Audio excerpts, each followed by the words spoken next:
Whether it's morning, noon, or night, the Learn, Develop, Live podcast will set you right. This is the Learn, Develop, Live 1 Minute of Motivation.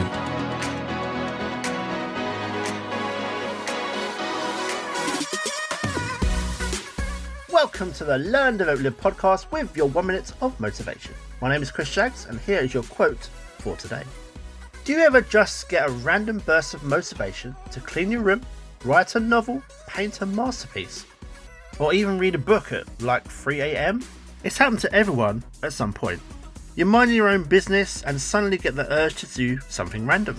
Maybe you hit a stage to do something you've been putting off and finally just start it. Wherever it may be, harness that feeling and try and bottle it up to just try again.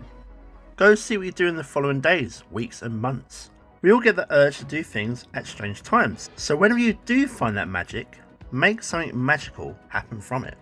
That was your 1 minute of motivation. You can find more motivation and inspiration at learndeveloplive.com, and we'll see you tomorrow for more.